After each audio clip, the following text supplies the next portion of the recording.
Good morning, I'm Elise Modica, and here's the latest update from Spectrum Autism Research.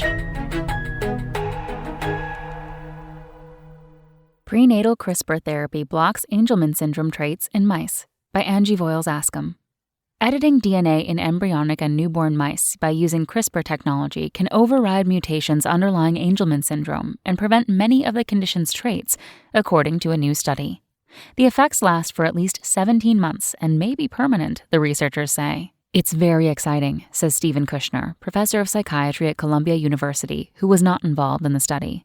Angelman syndrome usually stems from a mutation in or deletion of the UBE3A gene. People have 2 copies of the gene, one from each parent, but typically only the one passed down from the mother is active in neurons.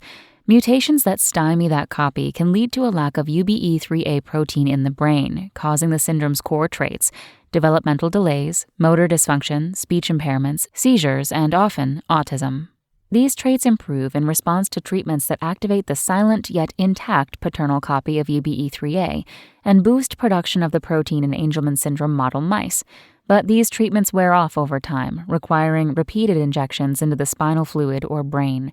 The new therapy is effective after only 2 doses, says lead researcher Mark Zilka, professor of cell biology and physiology at the University of North Carolina at Chapel Hill. The strategy uses the enzyme CRISPR-Cas9 to cut and edit DNA encoding an antisense RNA molecule that ordinarily serves to block production of UBE3A protein from the paternal copy of the gene. The technique also rouses the silent paternal copy of the gene in cultured human neurons, suggesting that it might work in people. Treated mice did not show any negative side effects or unintended mutations, but other researchers warn the approach may still have rare off-target effects that could lead to birth defects or cancer. That's one of the big reasons why the use of CRISPR in humans is still something that is being taken very, very cautiously, Kushner says. Going viral. Zilka and his colleagues used a modified virus to carry the gene-editing enzyme into mouse cortical neurons. They tested 260 different guide RNAs to find one that could escort the enzyme to the intended region of the genome without damaging other genes. The team injected the therapy into the brains of Angelman mice, first when the mice were in the womb and again when they were a day old.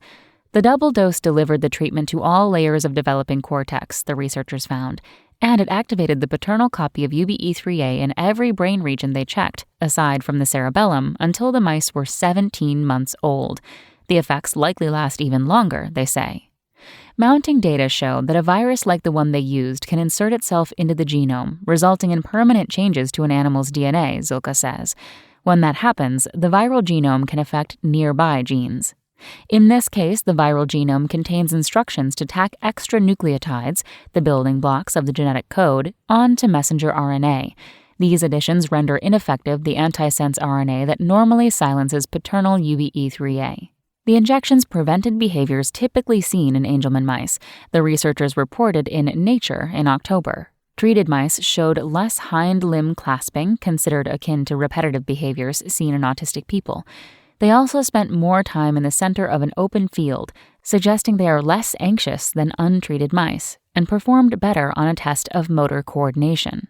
Mice that model Angelman syndrome tend to have smaller brains than typical mice, but this trait too was at least partially averted in the treated animals. The approach did not block all Angelman traits, however. The mice still engaged in marble burying, another repetitive behavior, and only female mice showed improvements in obesity. Open mind.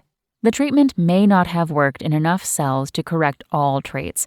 The researchers found UBE3A protein expressed in 58% of the model animals' cortical neurons, whereas typical mice have it in all neurons. It is also possible that different traits have unique critical windows for treatment, says Stormy Chamberlain, associate professor of genetics and genome sciences at the University of Connecticut in Farmington, who was not involved in the study. Studies have shown that the earlier UBE3A is reinstated, the more Angelman traits are ameliorated. Further research may improve the treatment's effectiveness in mice, but its utility for people could be limited by its reliance on active CRISPR enzyme, which can introduce unpredictable cuts and mutations in DNA, Chamberlain says. Even so, it's important to keep an open mind and try some of these the sky's the limit approaches, she says. Other gene-based therapies for Angelman syndrome also pose safety concerns. An ongoing trial of a different treatment, which activates paternal UBE3A using strands of modified RNA, had to be halted because it causes temporary leg weakness in children with Angelman syndrome. Researchers hope to resume that trial with a different dosing plan. Zilka and his colleagues plan to try their approach with an alternate version of CRISPR, one that cannot cut DNA but can still activate paternal UBE3A, which may be safer for use in people.